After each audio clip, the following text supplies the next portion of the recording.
Salt Lake City, the Utah Jazz are in the thick of the playoff hunt, as the post-All-Star break portion of the season is on the horizon. A postseason berth is nowhere near a certainty at this point, yet the Jazz are still well within striking distance of getting home court advantage in the first round. Before the NBA resumes play on Thursday, the Jazz don't play again until Friday. Utah sits 6th in the Western Conference, just 2 games outside of 4th and home court, but has smaller 1.5 games out of the playoffs altogether.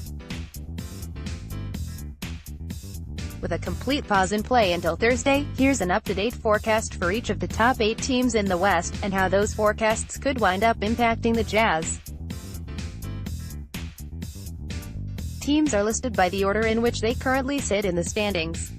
Remaining schedule of strength is according to Tankathon.com.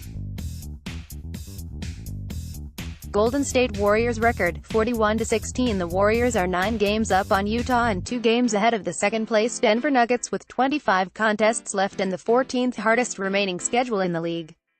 The Jazz and Warriors will likely only meet in the first round of the playoffs if Utah finishes in 7th or 8th in the West.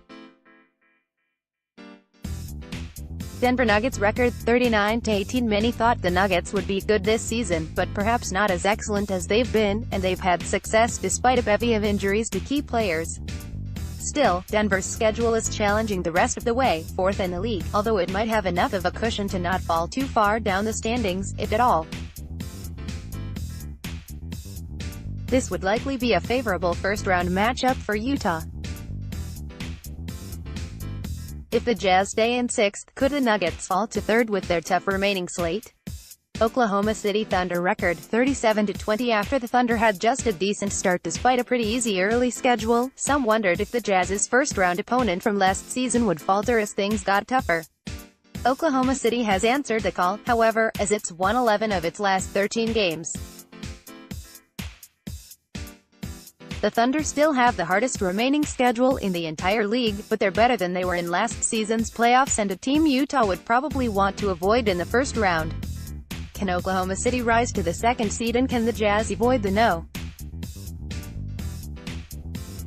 7 seed? Portland Trail Blazers record, 34-23. Although the two sides split the season series, this would be a favorable first-round matchup for Utah compared to teams like Golden State and Oklahoma City. Can the Trailblazers stave off the Houston Rockets for home court advantage, and can the Jazz move up to 5th? Portland has the 17th toughest schedule left. Houston Rockets record, 33-24. The Rockets have had a rather funky season thus far, thanks in good part to injuries, especially recently. With the 15th hardest remaining schedule, will they be able to make a move up, or will injuries keep them from rising too high?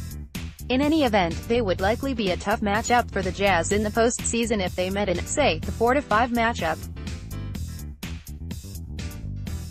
Utah Jazz record, 32-25. The biggest thing the Jazz have going for them is they've got the second easiest schedule remaining in the NBA.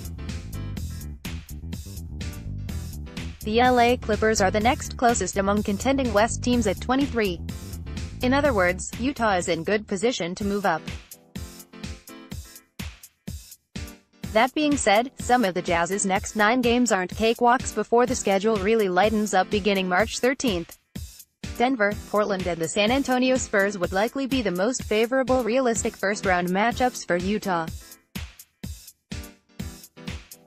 San Antonio Spurs record, 33-26. This season is once again affirming the idea that Spurs head coach Greg Popovich should never be counted out. San Antonio is definitely weaker than in years past, but is in the playoff hunt and has a rather favorable remaining schedule, 19th. It's a bit challenging to envision the Jazz and Spurs meeting in the first round, but perhaps if Utah gets to the 4th seed and San Antonio somehow gets to 5th. Los Angeles Clippers record, 32-27. One comment on this story: the Clippers basically traded the present in favor of the future when they dealt Tobias Harris before the deadline, but are still hanging inside the top 8 and have that favorable remaining schedule. Again, it's difficult to see a first-round matchup against the Jazz. The others, the Sacramento Kings, 30-27, and Los Angeles Lakers, 28-29, were realistically still in contention. The Kings got stronger at the deadline, while the Lakers have LeBron James, assuming he's healthy. It's reasonable to think one of them will jump the Clippers. Can the other bypass the Spurs? Los Angeles has the 7th toughest schedule left, while Sacramento has the 21st hardest.